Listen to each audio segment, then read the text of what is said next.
Okay, in three, wait lah. My Zoom is loading a bit. Okay, we're gonna give it a while.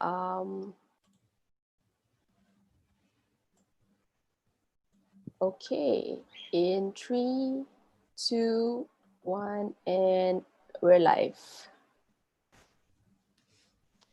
Okay, Assalamualaikum warahmatullahi ta'ala wabarakatuh, everyone. Welcome back with TCC Chat 2020, Where Are the Jobs, where we will have a conversation with our professionals in our community from various fields and industry. And today we are more than honored to have with us Ustad Taufiq. Assalamualaikum, Ustad. Assalamualaikum. I'm happy to be here, alhamdulillah. Thank you so much for joining us today. Ustad Taufiq, of course, who doesn't know him, he is the co-founder of Alqudwah Academy, a very famous educational institution of Islamic learning here in Singapore. So I will just go straight to our question, because I think Ustad Taufiq needs little introduction.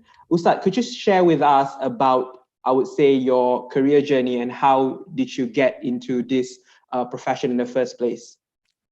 First and foremost, I think that Alqudwah Academy was never something that I deliberately wanted to set up. In all honesty, I graduated from the University of Al-Azhar doing Islamic law, and then I did my postgraduate studies initially doing music, which is the weirdest of things.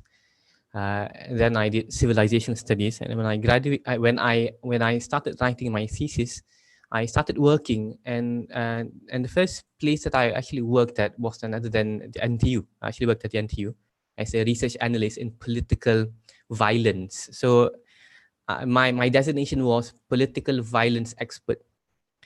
I'm not sure what that means, but and then I shifted to another job doing educational work, so doing curriculum development and also doing online programs as well for another institution. And it's just simply the idea of, I think, looking around and looking at the landscape and then understanding that there's actually a void in a type of Islamic learning that has yet been occupied. Particularly what I'm talking about would be religious content in English that is a bit more current. And that was something that was missing back then. So we started Alqudwah Academy with that particular purpose in mind. And prior to that realization of the need of this kind of Islamic learning, what made you interested in the religious sciences in the first place? Is there any influence from, for example, your father? I mean, because your father is also an asatiza, right? Is there an influence from that side? I guess yes. I'm not sure whether this is an Asian thing, a Malay thing, but you know what?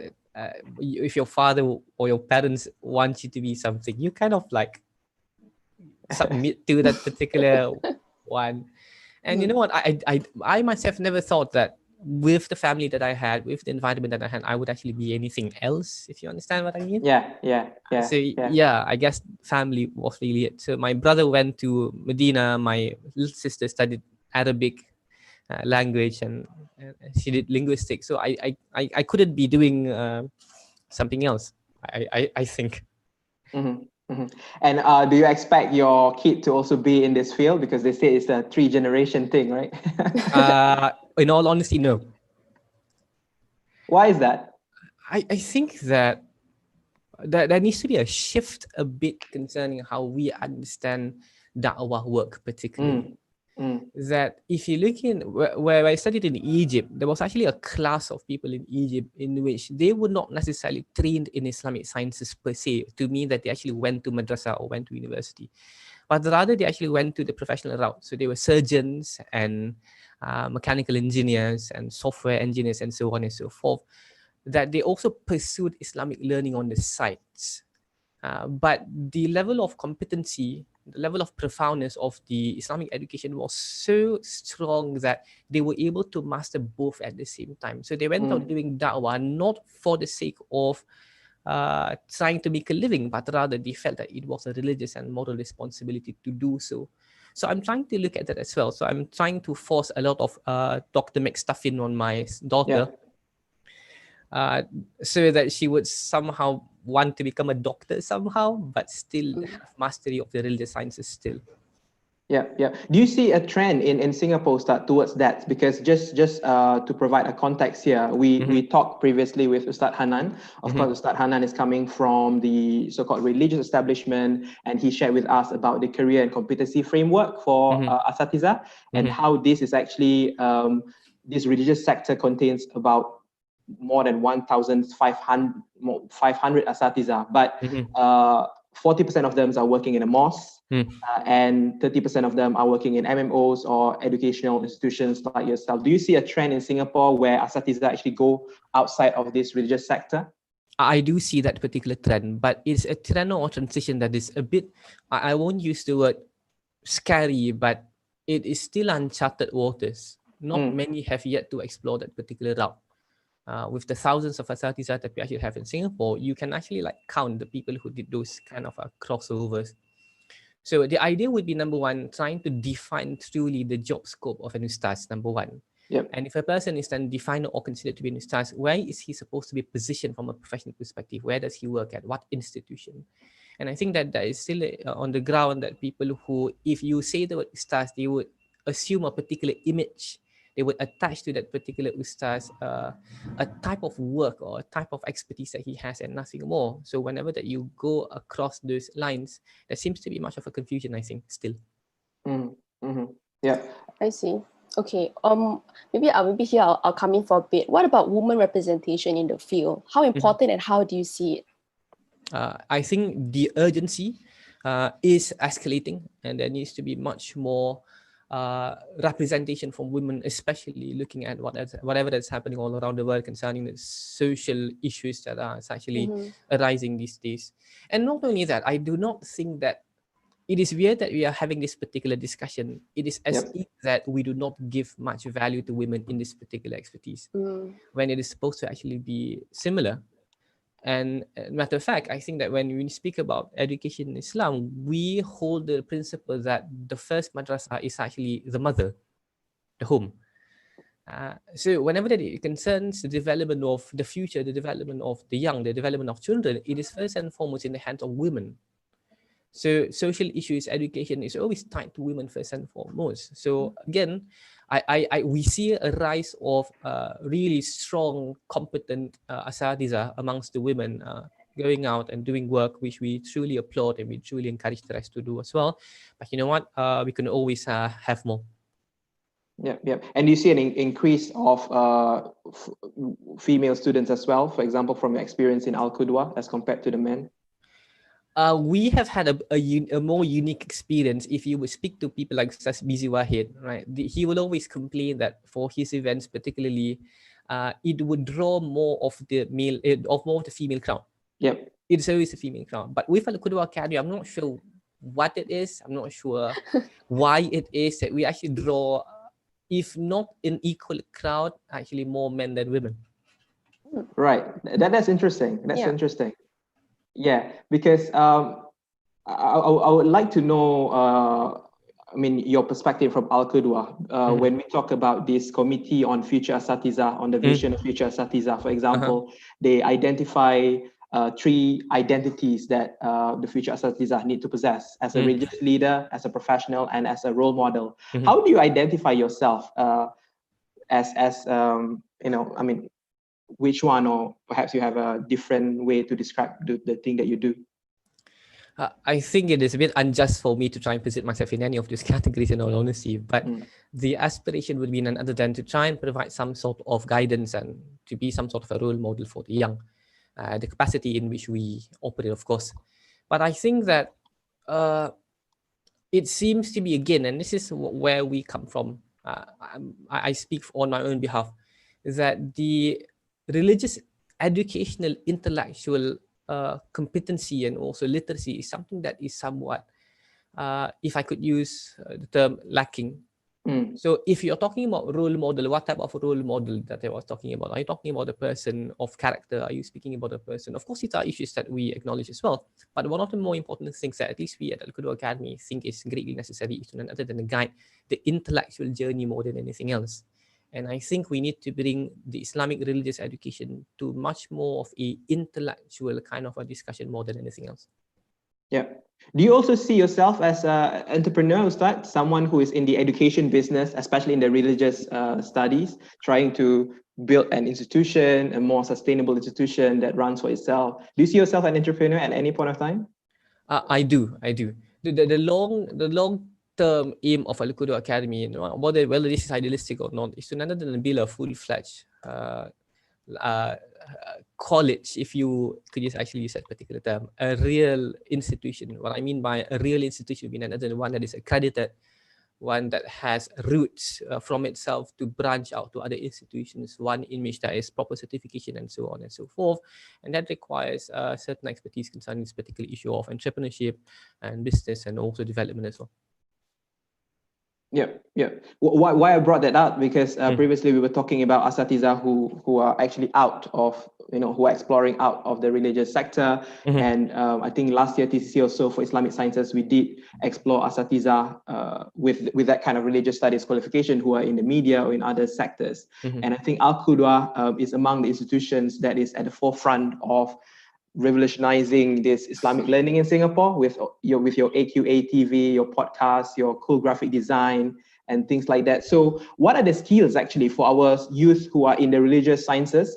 What are the kind of skills that that is needed at this point of time for them to be relevant with the current context, especially post-COVID? Yeah, I mean, we experience how some of the mosques are experiencing difficulties at this point of time. So what are the skills that are needed at this point of time that you think necessary for people in this field?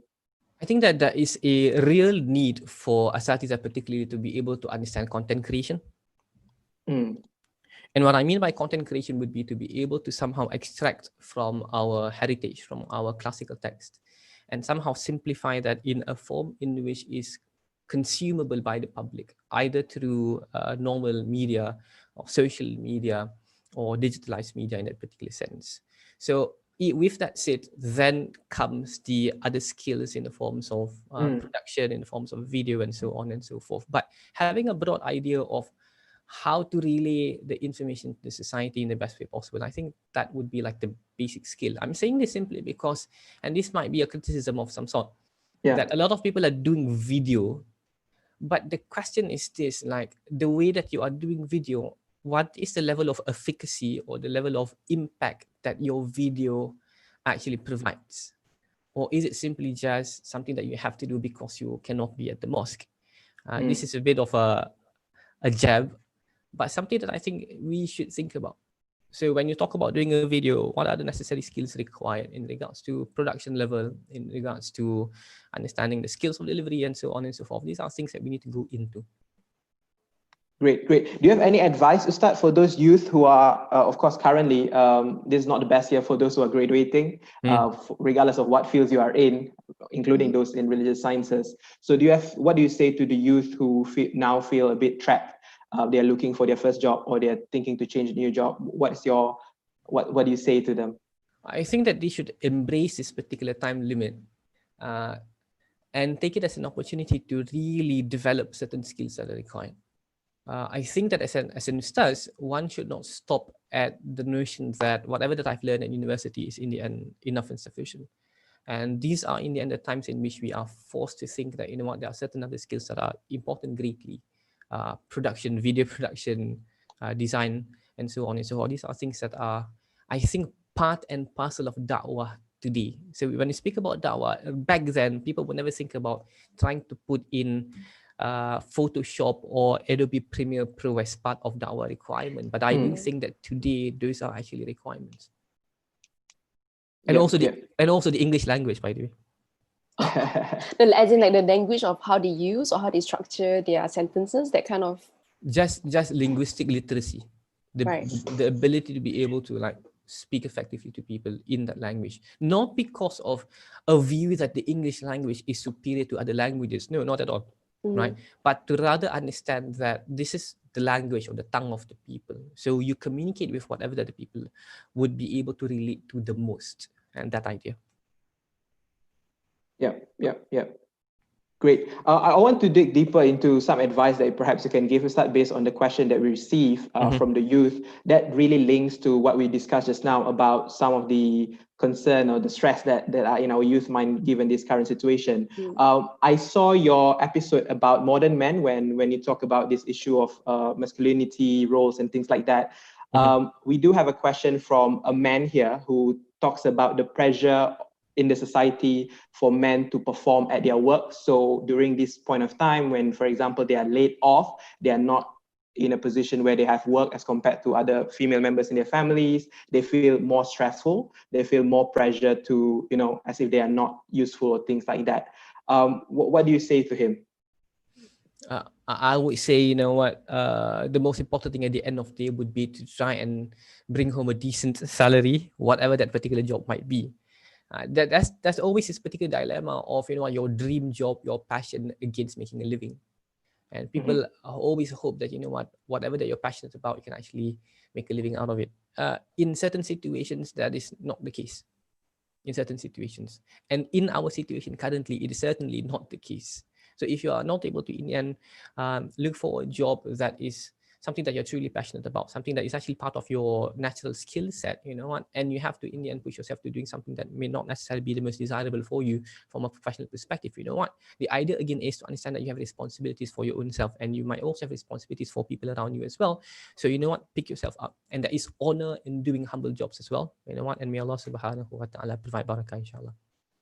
Okay, I've got a question from the floor. We're talking about being on linguistic. Okay, so you mentioned about how that it's important for us to speak on the common tongue. What about, do you know of any Azatizas who speak in Mandarin or other languages which is still in our multiracial context? Good. I know of a friend, and he was a housemate of mine when we were in Egypt. So this is an interesting gentleman.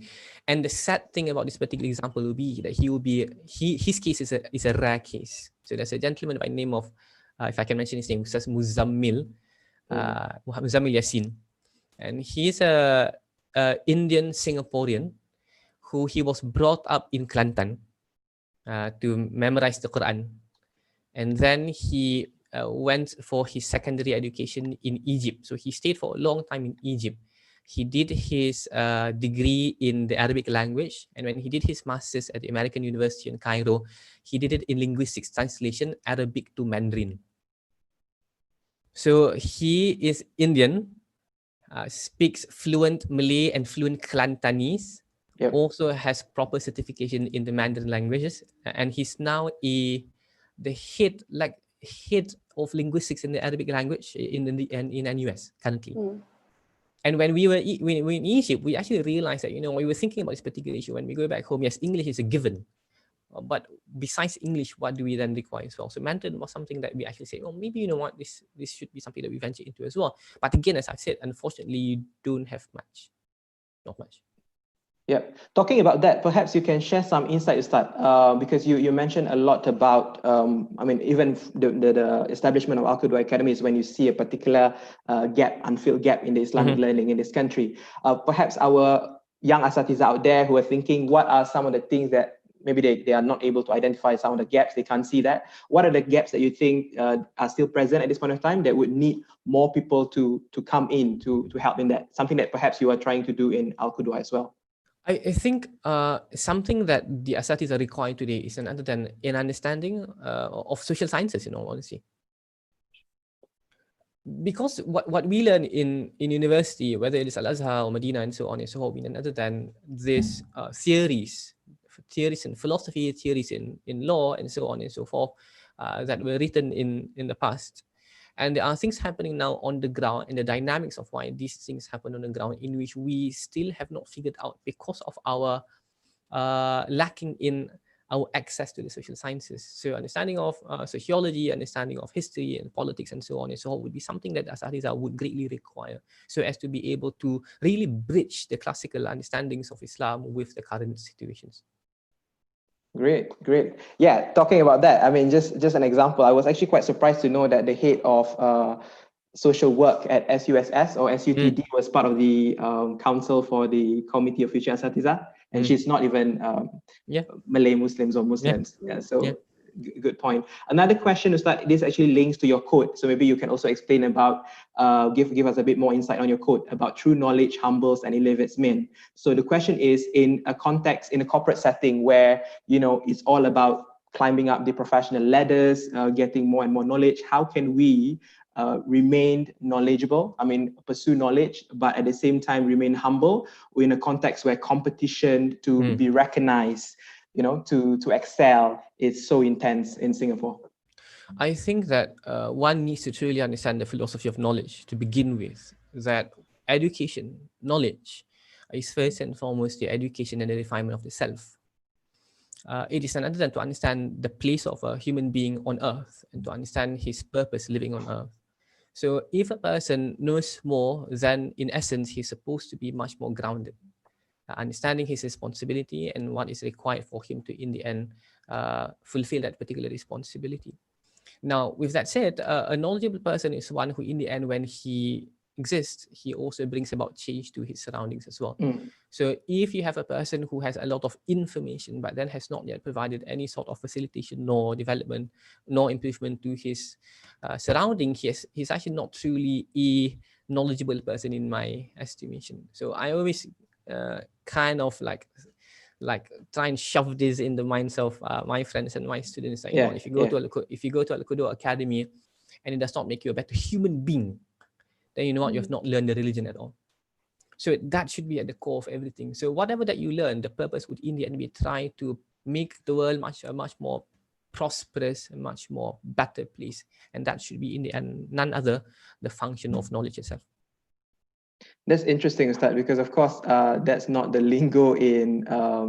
I'm a HR in a corporate setting. That's if I say that kind of thing to my management, that may not be our corporate lingo, isn't it? It's Exactly. not about human beings. It's about profit. It's about the bottom line.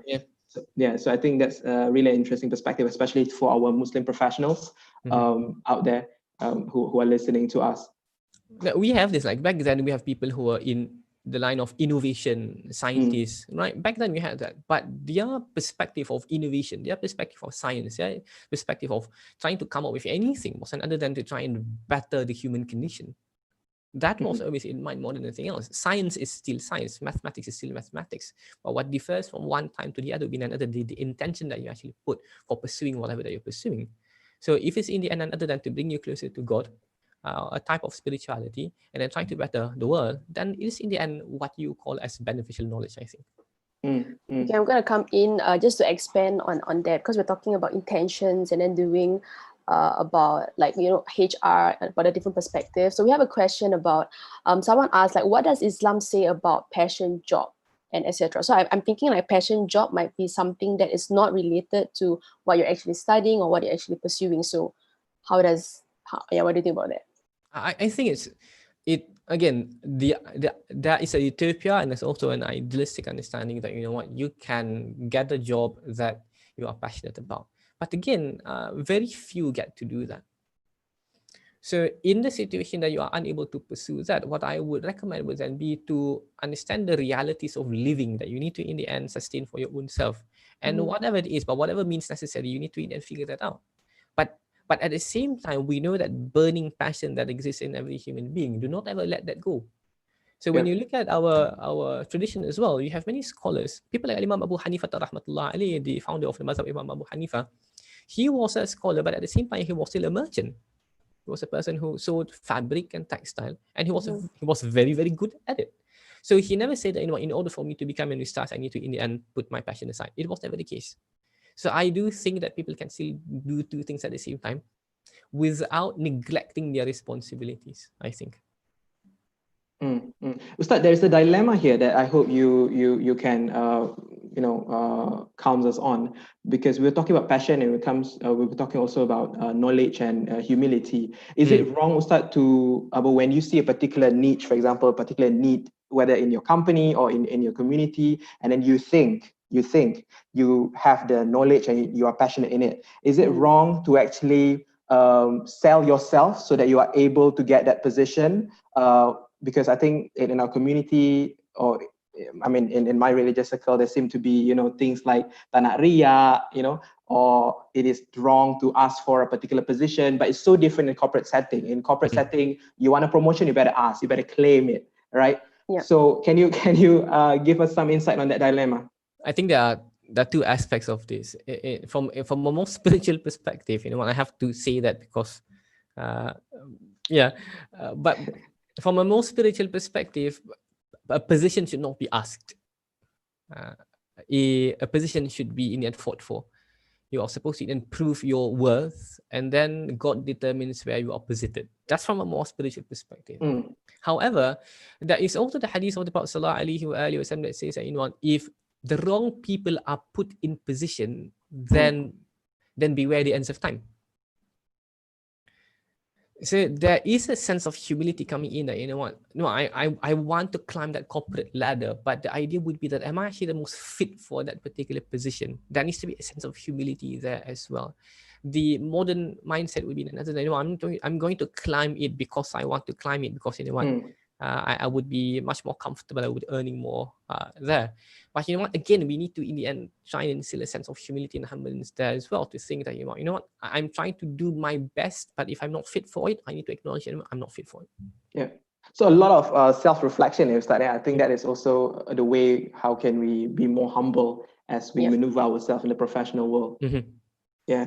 Okay, I've got one question. Okay, this is a very interesting question, because we're always talking about like local context and how to improve and everything. So this question is about global trend, about Western asatizas compared to Eastern asatizas in Singapore, Malaysia, and Indonesia. Yes, that's the question. Is that? Itu macam tak question saya, macam statement lah. Yeah, I think the context also start because for our youth who are furthering their studies, and we understand in terms of your career tracks, in terms of your study track, you started in Al-Azhar, and then last time when we talked with Ustaz Hanan, we asked him his decision thought processes when he decided to study in Kuwait, and after that pursue his study in a more Western environment. So we asked him about what are his decision-making thoughts when it comes to where can we study or further our education. Yeah, I'm a bit perplexed on this particular issue. When I was in Egypt, my classmate was Imam Suhaib Webb. So that was my first contact with knowing that there is an American who is also an Imam as well. So we graduated same year, same cohort, but he's now this like superstar in America, and I am who I am. Macam jauh ni, beza ni. That's a stark difference between like acceptance and contribution and so on and so forth. Now, my take on this would be that first and foremost, it is at times unfair that a community would bypass, a community would overlook their own local scholars and look at other people. In our tradition, it is always to look for and appreciate and study from your local teachers first, and then you move on beyond that. Now, with that said, because we are living in a world that is flattened, if I could actually use that particular term, so close and so intertwined together, you cannot escape that particular knowledge, that particular know of, there exists these superstar asatiza, these people who are contributing so greatly, Sheikh Omar Sulaiman, Suhaib Webb, Yasir Qadi, and so on and so Hamza Yusuf, and so on and so forth. I think, however, it is still a good phenomenon in which they set some sort of a bar, at least when it comes to delivery and competency and the delivery of ideas. So from a communal perspective, okay, it's an open game. YouTube, you can listen to whatever that you would want to listen and follow. But do still have respect for your local teachers as well. These are the people who are constantly contributing to your society. Acknowledge them, right? Now, for asatiza, I think that you should still look at these people outside and take them as benchmarks for you to somehow follow and learn from as well. Yeah. So what do you say to our young asatiza who are thinking to further their studies and now in the dilemma of whether they should go in the West, in the East, or even does it matter in the first place? Oh wow. I'm much more inclined towards saying, if you did your S1, if you did your degree in Arab Middle Eastern institution, then S2-nya, your degree, your master or your PhD, I think you can venture into a Western university. My point is this. My point is there needs to be a combination of both. Or it is desirable that you actually have a combination of both. But if you try and begin with a bit more of a classical foundation, I think, and that's where the Middle Eastern universities would actually work a bit better, I think. Great. I think, AJ, do we have any other questions on the ground, or else we will wrap it up? No, so far the ground, there's no questions. Okay, great. I think we have covered almost all. Ustad, because of course you are our 11th speaker, right? But you are from the so-called the religious sector, the Asatiza, so we cannot escape from asking you some religious enlightenment in this very tough situation. So what would you, what's the silver lining, I think, out of this situation and of all the social dramas that we experience globally or locally? What's the potential and the hope moving forward? I think that the situation and whatever that we're facing, which begins to kind of constrict us a bit, it forces us to introspect. And in the pursuit of improvement and excellence, I think that's the most important step to take, which is other than introspection. So we begin to be a bit more brave to question ourselves, our own principles and the things that we have been doing. And self-denial will only hinder and obstruct us from progress. So introspect. Yeah. And any practical steps that we can do to better introspect ourselves? Balance out between social living and isolation. So isolation is not that bad, anyways. How do we do that? No, the most practical isolation that you have is actually provided for each and every day, which is the timing of tahajjud, I think. Yeah. Great. Thank you so much, Taufiq. Thank you so much for joining us. Thank you for having me. And you guys, see you guys next time at our TCC Chat 2020. Bye-bye. Assalamualaikum. Thank you.